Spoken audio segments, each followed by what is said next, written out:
Introduction. Rich Dad Poor Dad. Having two dads offered me the choice of contrasting points of view, one of a rich man and one of a poor man. I had two fathers, a rich one and a poor one. One was highly educated and intelligent. He had a Ph.D. and completed 4 years of undergraduate work in less than 2 years. He then went on to Stanford University, the University of Chicago, and Northwestern University to do his advanced studies, all on full financial scholarships. The other father never finished the 8th grade. Both men were successful in their careers, working hard all their lives. Both earned substantial incomes. Yet one always struggled financially. The other would become one of the richest men in Hawaii. One died leaving tens of millions of dollars to his family, charities, and his church. The other left bills to be paid. Both men were strong, charismatic, and influential. Both men offered me advice, but they did not advise the same things. Both men believed strongly in education but did not recommend the same course of study. If I had had only one dad, I would have had to accept or reject his advice. Having two dads offered me the choice of contrasting points of view, one of a rich man and one of a poor man. Instead of simply accepting or rejecting one or the other, I found myself thinking more, comparing, and then choosing for myself. The problem was that the rich man was not rich yet, and the poor man was not yet poor. Both were just starting out on their careers, and both were struggling with money and families. But they had very different points of view about money. For example, one dad would say, "The love of money is the root of all evil." The other said, "The lack of money is the root of all evil." As a young boy, having two strong fathers both influencing me was difficult. I wanted to be a good son and listen, but the two fathers did not say the same things. The contrast in their points of view, particularly about money, was so extreme that I grew curious and intrigued. I began to start thinking for long periods of time about what each was saying. Much of my private time was spent reflecting, asking myself questions such as, "Why does he say that?" and then asking the same question of the other dad's statement. It would have been much easier to simply say, "Yeah, he's right. I agree with that." Or to simply reject the point of view by saying, "The old man doesn't know what he's talking about." Instead, having two dads whom I loved forced me to think and ultimately choose a way of thinking for myself. As a process, choosing for myself turned out to be much more valuable in the long run than simply accepting or rejecting a single point of view. One of the reasons the rich get richer, the poor get poorer, and the middle class struggles in debt is that the subject of money is taught at home, not in school. Most of us learn about money from our parents. So what can poor parents tell their child about money? They simply say, "Stay in school and study hard." The child may graduate with excellent grades, but with a poor person's financial programming and mindset. Sadly, money is not taught in schools. Schools focus on scholastic and professional skills, but not on financial skills.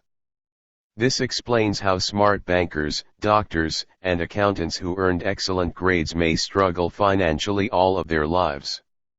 Our staggering national debt is due in large part to highly educated politicians and government officials making financial decisions with little or no training in the subject of money. Today I often wonder what will soon happen when we have millions of people who need financial and medical assistance. They will be dependent upon their families or the government for financial support. What will happen when Medicare and Social Security run out of money? How will a nation survive if teaching children about money continues to be left to parents, most of whom will be, or already are, poor? Because I had two influential fathers, I learned from both of them. I had to think about each dad's advice, and in doing so, I gained valuable insight into the power and effect of one's thoughts on one's life. For example, one dad had a habit of saying, "I can't afford it." The other dad forbade those words to be used. He insisted I ask, "How can I afford it?" One is a statement, and the other is a question. One lets you off the hook, and the other forces you to think. My soon-to-be rich dad would explain that by automatically saying the words "I can't afford it," your brain stops working. By asking the question "How can I afford it?" your brain is put to work. He did not mean that you should buy everything you want. He was fanatical about exercising your mind, the most powerful computer in the world. He'd say, "My brain gets stronger every day because I exercise it. The stronger it gets, the more money I can make." He believed that automatically saying "I can't afford it" was a sign of mental laziness. Although both dads worked hard, I noticed that one dad had a habit of putting his brain to sleep when it came to finances, and the other had a habit of exercising his brain. The long-term result was that one dad grew stronger financially, and the other grew weaker. It is not much different from a person who goes to the gym to exercise on a regular basis versus someone who sits on the couch watching television. Proper physical exercise increases your chances for health, and proper mental exercise increases your chances for wealth. My two dads had opposing attitudes, and that affected the way they thought. One dad thought that the rich should pay more in taxes to take care of those less fortunate. The other said, "Taxes punish those who produce and reward those who don't produce." One dad recommended, "Study hard so you can find a good company to work for." The other recommended, "Study hard so you can find a good company to buy." One dad said, "The reason I'm not rich is because I have you kids." The other said, "The reason I must be rich is because I have you kids." One encouraged talking about money and business at the dinner table, while the other forbade the subject of money to be discussed over a meal. One said, "When it comes to money, play it safe. Don't take risks." The other said, "Learn to manage risk." One believed, "Our home is our largest investment and our greatest asset." The other believed, "My house is a liability, and if your house is your largest investment, you're in trouble." Both dads paid their bills on time, yet one paid his bills first while the other paid his bills last. One dad believed in a company or the government taking care of you and your needs. He was always concerned about pay raises, retirement plans, medical benefits, sick leave, vacation days, and other perks. He was impressed with two of his uncles who joined the military and earned a retirement and entitlement package for life after 20 years of active service. He loved the idea of medical benefits and PX privileges the military provided its retirees. He also loved the tenure system available through the university. The idea of job protection for life and job benefits seemed more important, at times, than the job. He would often say, "I've worked hard for the government, and I'm entitled to these benefits." The other believed in total financial self-reliance. He spoke out against the entitlement mentality and how it created weak and financially needy people. He was emphatic about being financially competent. One dad struggled to save a few dollars. The other created investments. One dad taught me how to write an impressive resume so I could find a good job.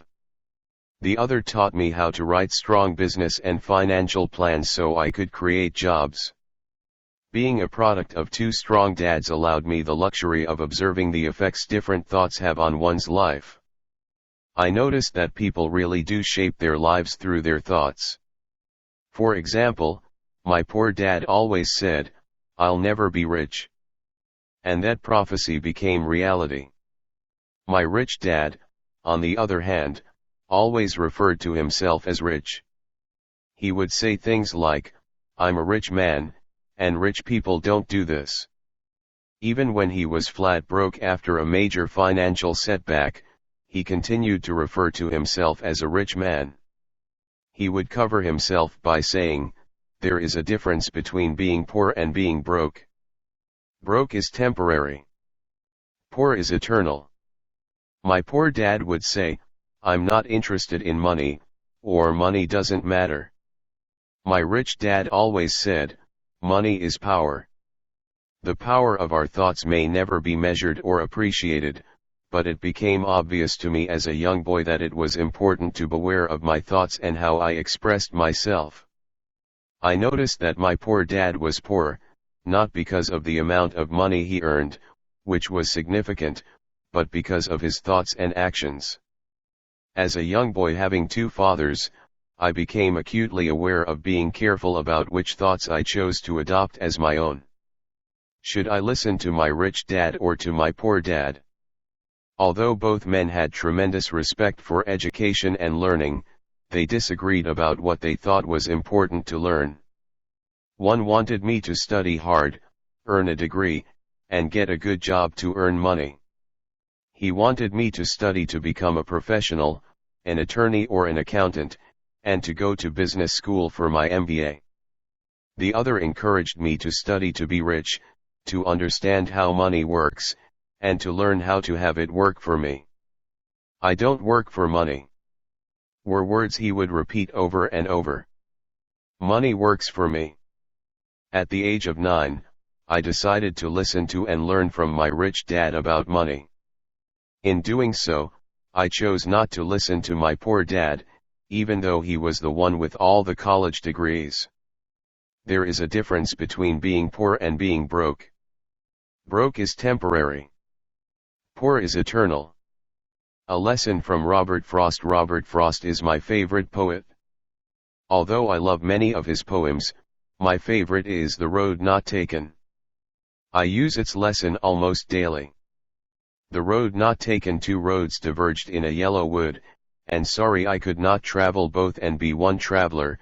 Long I stood and looked down one as far as I could to where it bent in the undergrowth. Then took the other, as just as fair, and having perhaps the better claim, because it was grassy and wanted wear, though as for that the passing there had worn them really about the same, and both that morning equally lay in leaves, no step had trodden black. Oh, I kept the first for another day. Yet knowing how way leads on to way, I doubted if I should ever come back. I shall be telling this with a sigh somewhere ages and ages hence. Two roads diverged in a wood, and I took the one less traveled by, and that has made all the difference. And that has made all the difference. Over the years, I have often reflected upon Robert Frost's poem. Choosing not to listen to my highly educated dad's advice and attitude about money was a painful decision, but it was a decision that shaped the rest of my life. Once I made up my mind about whom to listen to, my education about money began. My rich dad taught me over a period of 30 years until I was 39 years old. He stopped once he realized that I knew and fully understood what he had been trying to drum into my often thick skull. Money is one form of power. But what is more powerful is financial education. Money comes and goes, but if you have the education about how money works, you gain power over it and can begin building wealth. The reason positive thinking alone does not work is because most people went to school and never learned how money works, so they spend their lives working for money. Because I was only 9 years old when I started, the lessons my rich dad taught me were simple. And when it was all said and done, there were only 6 main lessons, repeated over 30 years. This book is about those 6 lessons, put as simply as possible, just as simply as my rich dad put forth those lessons to me. The lessons are meant not to be answers, but guideposts that will assist you and your children to grow wealthier no matter what happens in a world of increasing change and uncertainty. Thank you for giving your valuable time for this video.